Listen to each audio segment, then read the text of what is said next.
ఓఆర్ఆర్ను ఆనుకొని ఉన్న 27 urban local bodies municipality కానీ కార్పొరేషన్లను జిహెచ్ఎంసీలో విలీనం చేయడానికి కేబినెట్ ఆమోదం తెలిపింది.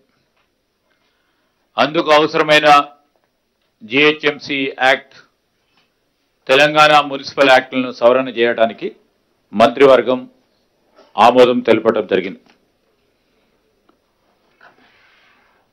రెండవది, రాష్ట్రంలో ఇప్పుడున్న northern power distribution corporation limited company limited, అదేవిధంగా southern power distribution company limited 2 డిస్కామ్లతో పాటు కొత్తగా 3వ డిస్కామ్ ఏర్పాటు చేయడానికి ఈరోజు మంత్రివర్గం ఆమోదం తెలిపింది.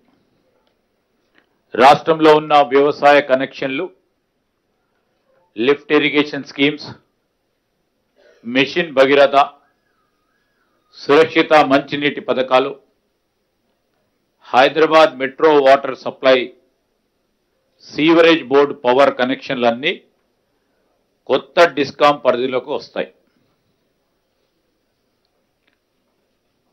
మూడవది, రాష్ట్రంలో పెరుగుతా ఉన్న విద్యుత్ డిమాండ్, రాబోయే 10 ఏళ్లకు అవసరమయ్యే విద్యుత్ సరఫరా, విద్యుత్ ఉత్పత్తి అంచనాలకు కేబినెట్ సమగ్రంగా చర్చించింది. విద్యుత్ విభాగం అధికారులకు సమగ్రంగా సమర్పించిన పవర్ పాయింట్ ప్రజెంటేషన్ కూడా పరిశీలన చేయడం జరిగింది. పునరుత్పాదక విద్యుత్ వినియోగం పెంచడానికి కేంద్ర ప్రభుత్వం తెచ్చిన నిబంధనల ప్రకారం రాష్ట్ర పునరుత్పాదక విద్యుత్ వినియోగాన్ని పెంచేందుకు మంత్రివర్గం నిర్ణయం తీసుకుంది. ఇందులో భాగంగా 3000 మెగావాట్ల సోలార్ పవర్ కొనుగోలు వీలైనంత తొందరగా టెండర్లు పిలవాలని నిర్ణయం తీసుకుంది. 5 ఏళ్ల పాటు విద్యుత్ సరఫరా చేసే కాల పరిమితి ఒప్పందాలతో ఈ టెండర్లు పిలవాలని కేబినెట్ ఆమోదం తెలపడం జరిగింది. అదేవిధంగా సోలార్ పవర్ తరహాలోనే పంప్ స్టోరేజ్ పవర్ వినియోగం పెంచాల్సి ఉంది. 2000 మెగావాట్ల పంప్ స్టోరేజ్ పవర్ కొనుగోలుకు టెండర్లు పిలవాలని నిర్ణయం తీసుకుంది. 5 ఏళ్ల కాల పరిమితిలో ఈ టెండర్లు కూడా పిలవాలని కేబినెట్ నిర్ణయం చేయటం జరిగింది. రాష్ట్రంలో పలు చోట్ల పంప్ స్టోరేజ్ పవర్ ప్లాంట్లను ఏర్పాటు చేయడానికి అనువైన ప్రాంతాలున్నాయి. పంప్ స్టోరేజ్ పవర్ ప్లాంట్లు నెలకొల్పడానికి ముందుకొచ్చే కంపెనీలు, పెట్టుబడిదారులకు అనుమతి ఇచ్చేందుకు కేబినెట్ ఆమోదం తెలిపింది.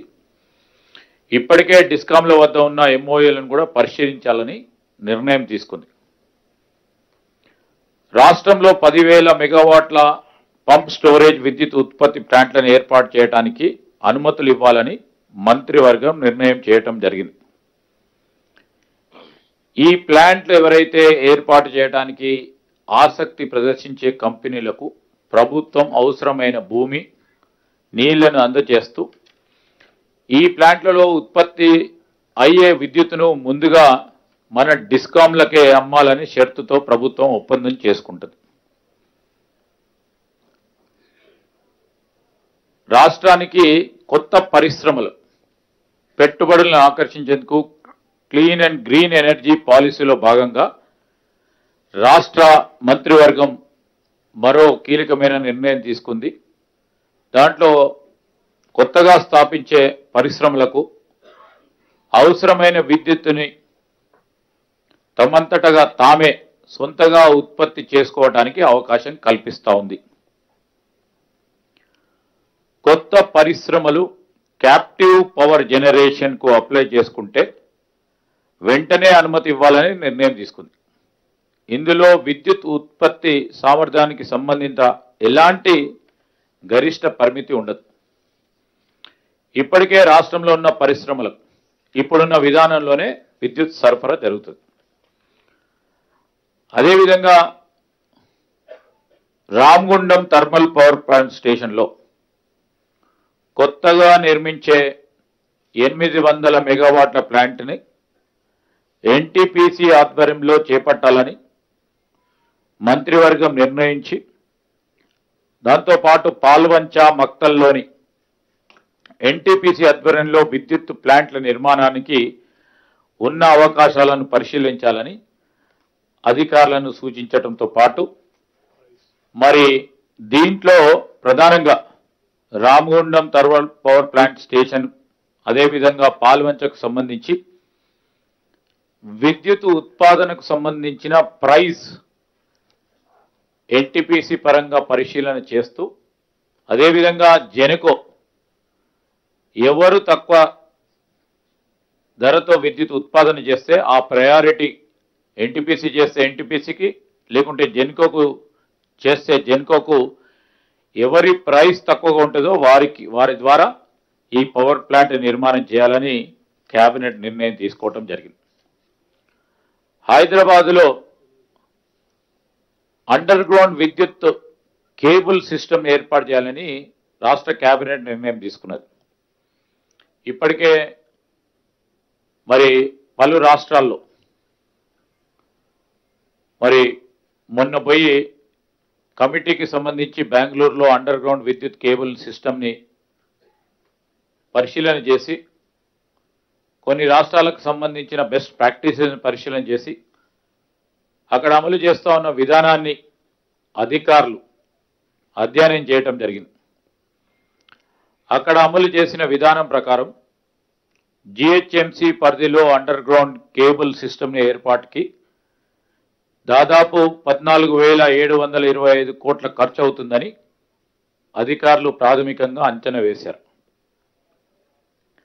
హైదరాబాద్ సిటీని విద్యుత్ సర్కిల్ వారీగా 3 విభాగాలుగా విభజించి ఈ ప్రాజెక్టు చేపట్టాలని మంత్రివర్గం నిర్ణయం తీసుకుంది.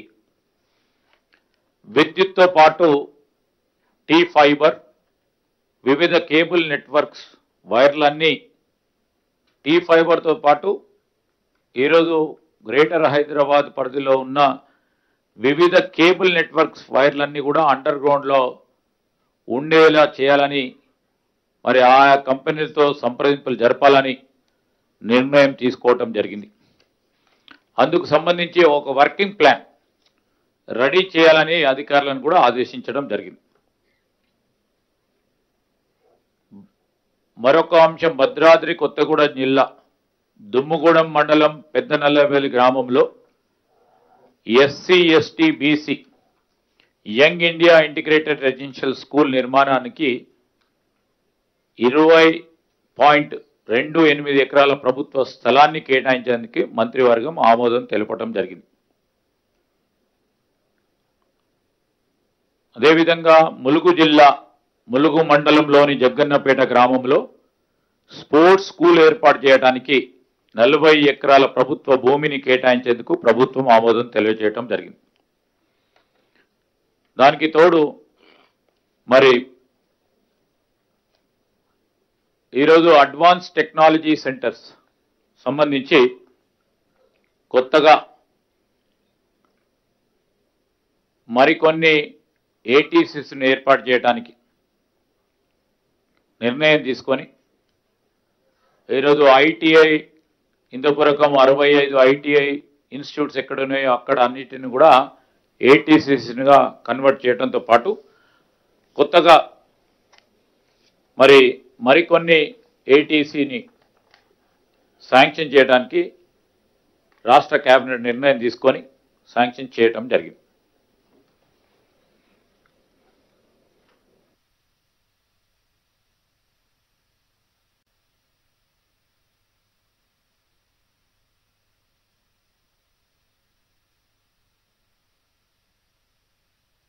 ఈరోజు నేను ఒక ఏటీసీకి సంబంధించి మొన్న జూబ్లీ హిల్స్కు సంబంధించి అక్కడ కూడా ఏటీసీ ఏర్పాటు చేస్తామని ముఖ్యమంత్రి గారు ఇచ్చిన హామీ మేరకు జూబ్లీ హిల్స్ కూడా అక్కడ ఉన్న యువతీ యువకులకు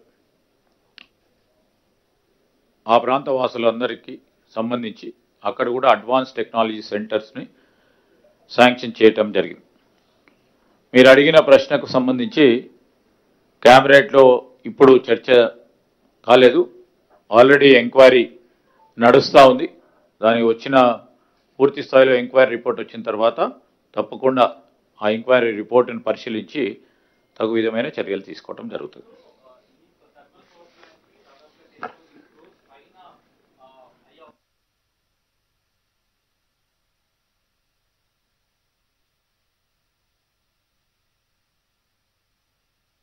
ఈరోజు అక్కడ ఉన్న సబ్ క్రిటికల్ టెక్నాలజీతోని రామగుండం పవర్ ప్లాంట్ అక్కడ ఉన్నది ఆధునీకరణ చేయాలని, సూపర్ క్రిటికల్ పవర్ ప్లాంట్ చేయాలని నిర్ణయం.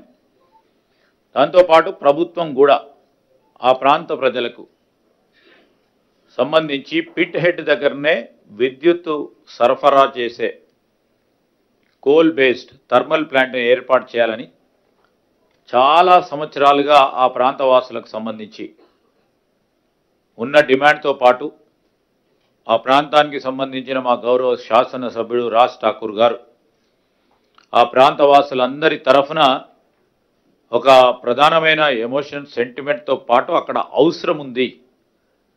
ఈరోజు రాబోయే కాలంలో థర్మల్ కెపాసిటీ ఎంతో ఉండాలి అని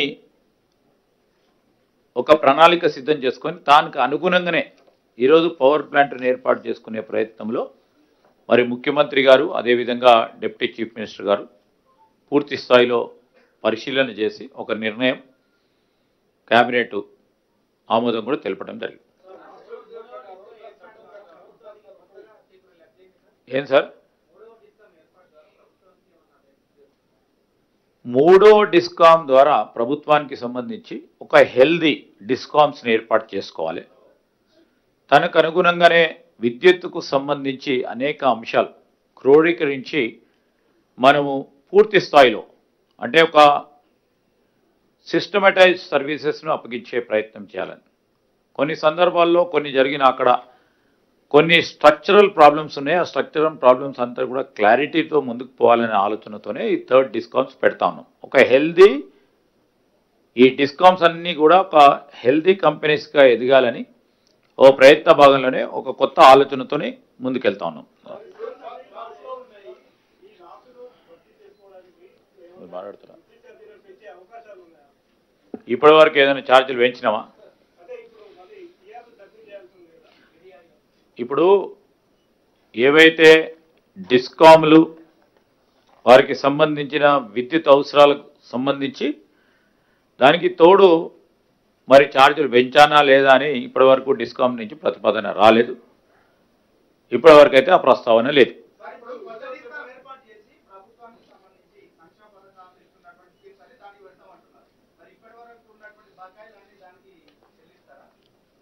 ఇప్పటి వరకు ఏ కంపెనీకి అయితే బాకీ ఉందో ఆ కంపెనీకే పోతాయి. స్ట్రక్చర్ ఎందుకంటే ఫినాన్షియల్గా కూడా సిస్టంలో ఉన్న ఏ బకాయి ఏ కంపెనీకి ఉంటే ఆ కంపెనీకి ఇవ్వాలి, ఇంకో కంపెనీకి ఎట్లా ఇస్తాం అదే కంపెనీకి ఇవ్వడం జరుగుతుంది.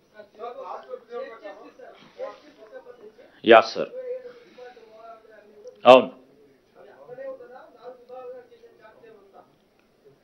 ఇప్పుడు మొత్తం పరంగా ఒక యూనిఫార్మిటీ తీసుకురావాలి, ప్రత్యేకంగా సివిక్ ఎమ్యూనిటీస్కి సంబంధించి, లేకుంటే ట్యాక్సెస్కి సంబంధించి, లేకుంటే సదుపాయాలకు సంబంధించి ఇవన్నిటి విషయంలో ఒక యూనిఫార్మిటీ తీసుకురావాలి. ఆ యూనిఫార్మిటీ తీసుకురావాలని ఉద్దేశంతో ముందుకెళ్తా ఉన్నాం. దాన్ని ఎన్ని కార్పొరేషన్లు చేయాలి, ఏ విధంగా చేయాలనే ఒక నిర్ణయం తర్వాత తీసుకోవడం జరుగుతుంది అందరు స్టేక్ హోల్డర్స్తో మాట్లాడి.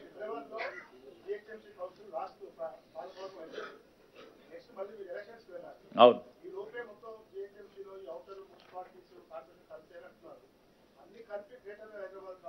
ఇంకా అవేమి నిర్ణయం తీసుకోలేదు.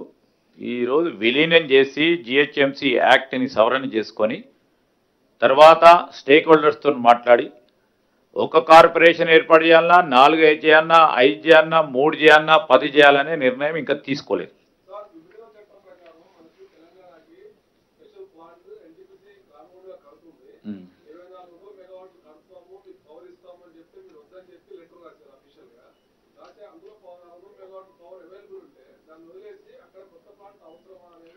ఇప్పుడు అందుకోసమే స్పష్టంగా ఇక్కడ ఎనర్జీ మంత్రి గారు కూడా ఉన్నారు.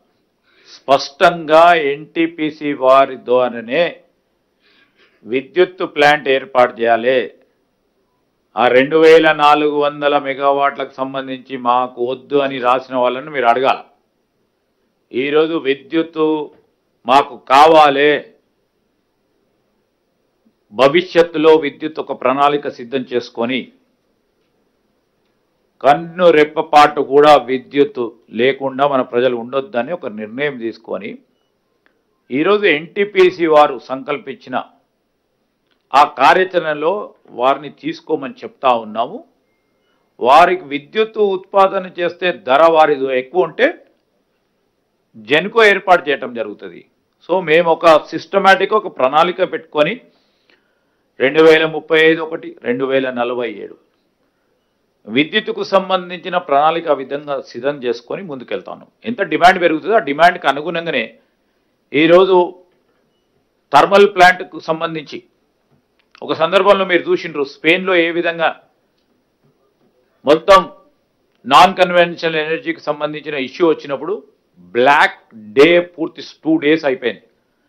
సో వాటిని దృష్టిలో పెట్టుకొని సెంట్రల్ ఎలక్ట్రిసిటీ రెగ్యులేటరీ అథారిటీకి సంబంధించిన ఒక స్పెసిఫికేషన్ దృష్టిలో పెట్టుకొని విద్యుత్ ఉత్పాదన థర్మల్ ప్లాంట్ పరంగా ఎంత ఉండాలి, కనీసం 40% ఉండాలి మనకు వచ్చిన డిమాండ్లో. ఆ 40%కి మనం దగ్గరలో ఉండాలంటే ఇంకా ఎన్ని థర్మల్ ప్లాంట్లు చేపట్టాలి, ఎన్ని నాన్ కన్వెన్షనల్ ఎనర్జీకి సంబంధించిన విండ్ కానీ హైడ్రో కానీ లేకుంటే ఈరోజు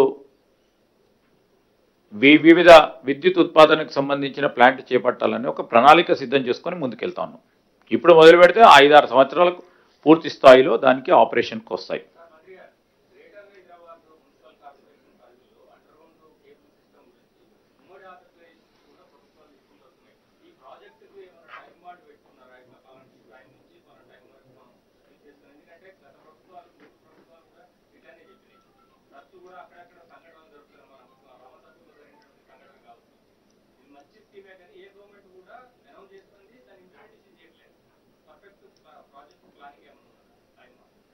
డెఫినెట్లీ ఆ పర్ఫెక్ట్ ప్లానింగ్తో పాటు అమలు చేయాలి అనే ఉద్దేశంతో కొన్ని ఇన్సిడెంట్స్ మీరు చెప్పినట్టు 2-3 ఇన్సిడెంట్స్ ద్వారా మరి ప్రజల నుంచి వచ్చిన వారి అభిప్రాయాలను కూడా తెలుసుకొని ఈరోజు కేబుల్కు సంబంధించి అండర్ గ్రౌండ్ ఏర్పాటు చేయాలి. ఆ అండర్ గ్రౌండ్ కేబుల్కు సంబంధించి ఒక మల్టీపర్పస్ యూటిలిటీ ఉండాలి అనే ఉద్దేశంతోనే ముందుకు పోతా ఉన్నాం. ఒక ప్రణాళిక సిద్ధం చేసుకుంటా ఉన్నాం. పేపర్ సబ్మిట్ చేసిన తర్వాత, స్టడీ పేపర్ సబ్మిట్ చేసిన తర్వాత ఏవైతే ఆపరేషన్ సర్కిల్స్ ఉన్నాయో ఎలక్ట్రిసిటీది దాని పరంగా ఇప్పుడు ముందుకెళ్లాలని కేబినెట్ నిర్ణయం తీసుకుంది. తప్పకుండా అన్ని ప్రభుత్వాలు మాట్లాడుతూ ఉన్నాయి, ఆచరణలో చూపెట్టలేదని మీరు అంటా ఉన్నారు. మా ప్రభుత్వం ఆచరణలో పెట్టే అంశాలే ప్రజల ముందర పెడుతుంది. ఖచ్చితంగా ఆచరణలో పెట్టి ఆపరేషన్లు చేసి ముందుకెళ్ళటం జరుగుతుంది.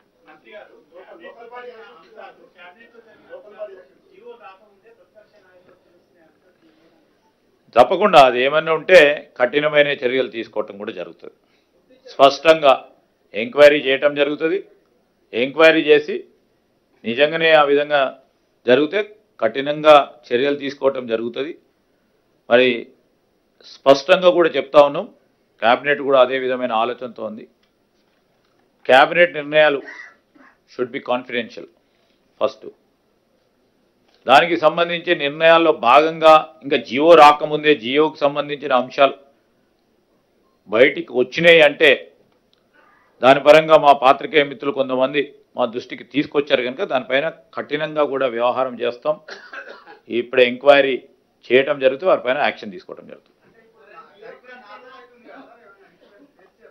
100% నడుస్తుంటుంది కదా, గుర్తించలే నడుస్తుంది.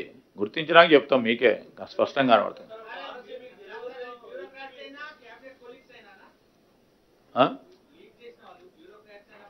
ఎవరైనా అంతే కదమ్మా, ఎవరైనా అంతే కదా, ఎవరైనా అందరికీ ఒకటే ఈక్వల్.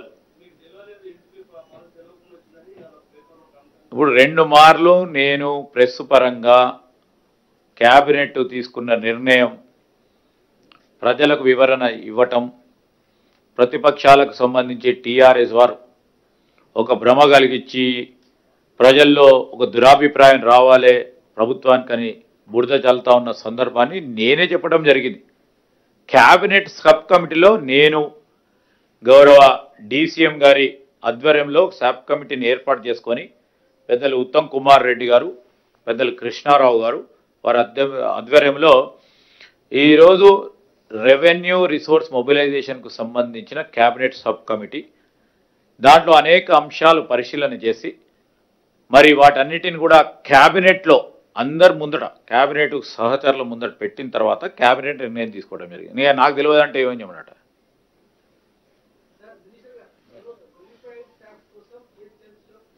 నేను యూనిఫామ్ ట్యాక్స్ అని కాలే, యూనిఫామిటీ అడ్మినిస్ట్రేషన్లో అన్ని రంగాలలో కూడా డెవలప్మెంట్ పరంగా సంక్షేమం, అభివృద్ధి అన్ని కార్యక్రమాలు సక్రమంగా యూనిఫామ్గా జరగాలి. ఇది మరి ఒక ప్రధానమైన మహానగరంగా ఎదగాలి.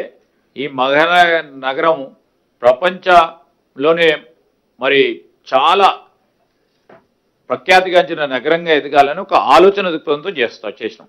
ఇప్పుడు ఏ కార్యక్రమం చేసినా 10 మందికి మేలు చేసే ప్రయత్నం చేస్తాం. మీరు అన్నట్టు ఇక్కడ అక్కడ అమలు అవుతుందో అక్కడ బెస్ట్ ప్రాక్టీసెస్ ఏది ఉంటే అది అమలు అవుతుంది. ఇక్కడి నుంచి అక్కడికి, అక్కడి నుంచి ఇక్కడికి. అది ఇంకేం ఆలోచన చేయాలి. ఇంకా దాని గురించే ట్యాక్సెస్ రాబడి దాని గురించి ఆలోచన చేయాలి. అడ్మినిస్ట్రేషన్ సాఫీగా జరగాలి, అక్రమాలు జరగకుండా ఉండాలి అని పూర్తి స్థాయిలో ఒక సిస్టమేటిక్గా అడ్మినిస్ట్రేషన్ తీసుకెళ్లాలని ఒక ఆలోచన. Thank you.